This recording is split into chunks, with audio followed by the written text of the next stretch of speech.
The president brought us to the brink of a disastrous war with Iran and then today claimed credit for stopping it. For more on this, it's time for a closer look.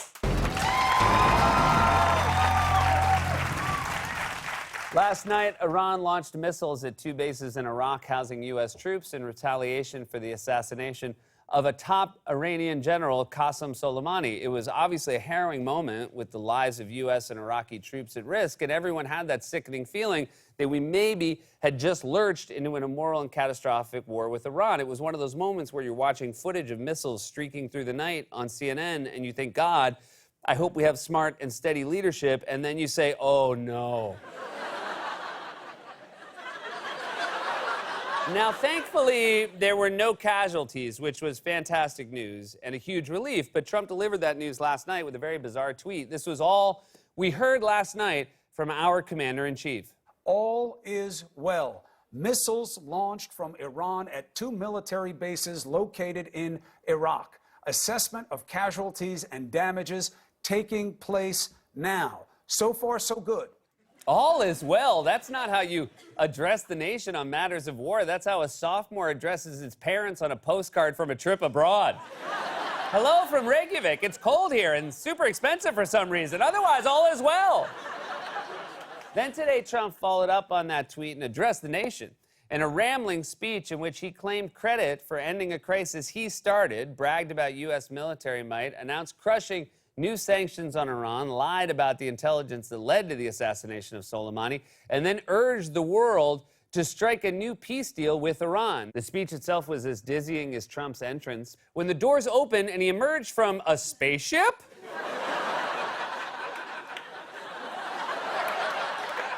I mean, look at him. He looks like Mr. Burns with radiation poisoning. And much like the alien Mr. Burns, Trump claimed to want peace, but the whole thing was incoherent and bizarre. For example, after he descended from his blue tractor beam, he launched into the speech before he addressed the audience. As long as I'm president of the United States, Iran will never be allowed to have a nuclear weapon. Good morning. And good morning to you? It'd be fun if Trump started every conversation like that. As long as I'm president, Iran will never have a nuclear weapon. I'll have a filet of fish and 6 Big Macs. And if you were thrown off balance by Trump's wild swings from starting a conflict to claiming he stopped one, you were not alone because, as usual, Trump himself seemed off-kilter and had trouble reading from the teleprompter. The civilized world must send a clear and unified message to the Iranian regime. Your campaign of terror, murder, mayhem will not be tolerated any longer.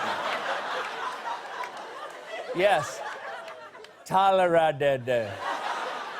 I love when he gets in trouble halfway through a word and then rather than just stop and reboot, reaches in his mind for what he thinks the rest of the word is. Tolerate, tolerade, Toblerone. Trump must have been blinded by that blue light. And it probably only got worse when the speech ended and Trump went back through the doors and into the light again. And God, it's like that episode of Seinfeld where a Kenny Rogers Roasters opens right next to Kramer's apartment. This speech swung wildly from bluster to threats to offerings of peace to flat-out lies. In fact, you'll never guess who Trump blamed for the military conflict he provoked by assassinating a top Iranian general. Trump repeated an insane talking point his GOP allies and Fox pundits have tried it out since last night. They all tried to place the blame for what happened not on President Trump, but on President Obama. The missiles fired last night at us and our allies were paid for with the funds made available by the last administration. In a very real sense, the missiles that we saw fired on U.S. servicemen and women tonight were paid for by the billions that the Obama administration flooded the Ayatollah with. A lot of these offensive capabilities you're seeing were paid for by Obama-Biden foreign policy. Listen, this moment right now is on Barack Obama, not Donald Trump. You're blaming Obama for this? First of all, he pursued diplomacy with Iran. Second, the guy's been out of office for 3 years. He's been busy windsurfing, whitewater rafting, and gradually unbuttoning his shirt one button at a time. In fact, Obama's shirt is basically our new threat level meter. When he was a president and wearing a suit, things were calm. When Trump took office and Obama started undressing, things got crazy. If you ever see Obama walking around without a shirt on, get in a bomb shelter immediately. Now, needless to say, this claim about Obama giving Iran billions of dollars is a lie that has been repeatedly debunked, but it doesn't matter to these guys because they're all obsessed with Obama. Now, don't get me wrong, there's a lot you can criticize about Obama's expansion of war powers and the national security state and his use of drones, but it's insane to blame Obama for a military conflict with a country he pursued peace with. What's Trump going to blame him for next? Is Obama the one who told you to breathe in through your nose before every word, like a scuba diver about to go underwater?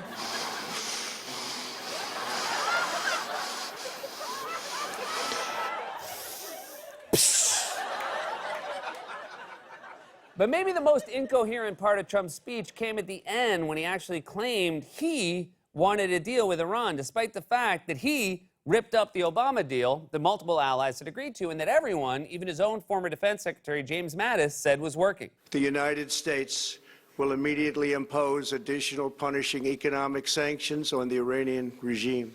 Iran must abandon its nuclear ambitions and end its support for terrorism. The time has come for the United Kingdom, Germany, France, Russia, and China to recognize this reality.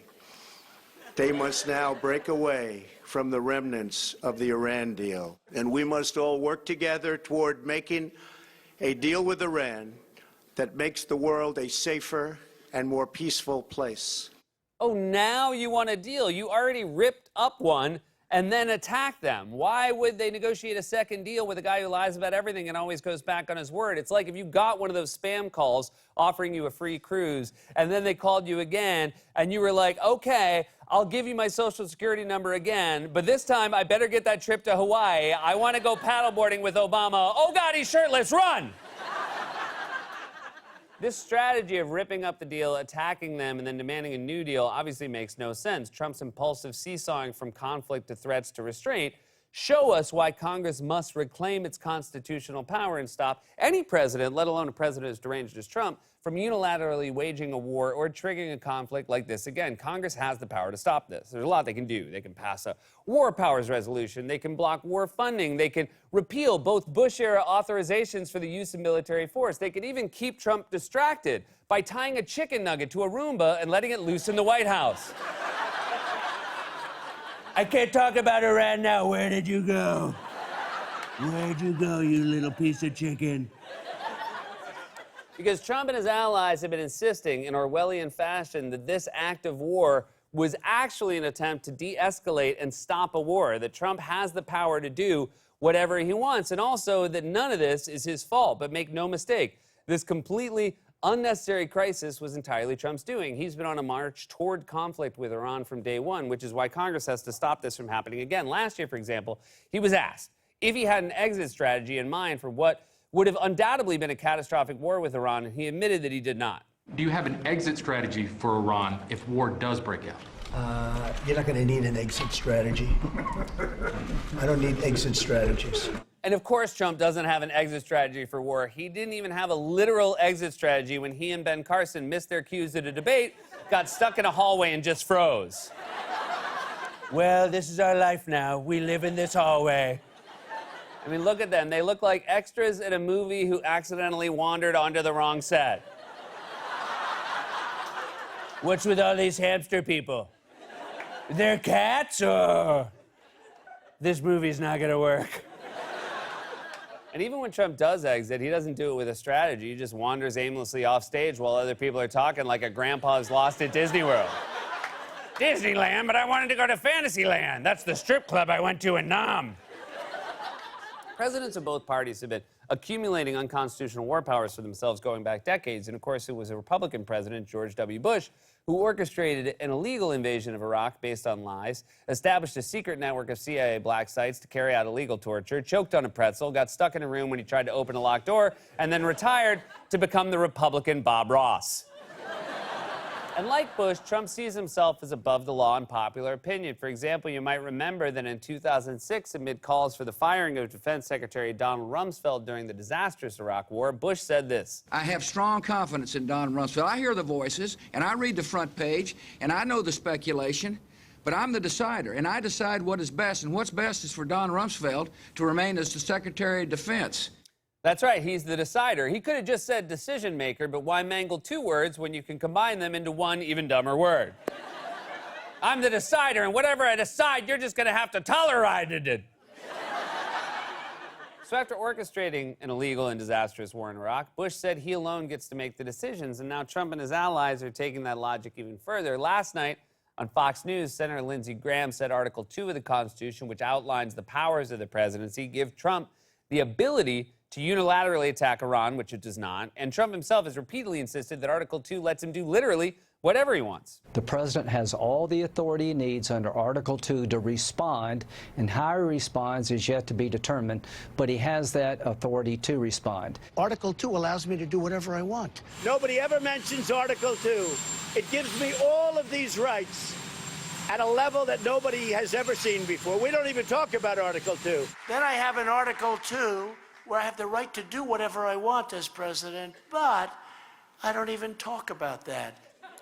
First of all, you're wrong. Second, saying I have an Article 2 sounds like how a cabbie from Queens would say it while fighting with a traffic cop. Oh, you want to see my papers? They're right here. I got an Article 1 and an Article 2. There you go. I'm going to make them kiss for you. There you go. Trump's strategy toward Iran is incoherent and dangerous. No president, especially Donald Trump, should have the war powers they currently have, and Congress should immediately take them back and stop a crisis like this from happening again, because another disastrous military conflict in the Middle East is definitely something that can't be Tolerated. This has been a closer look.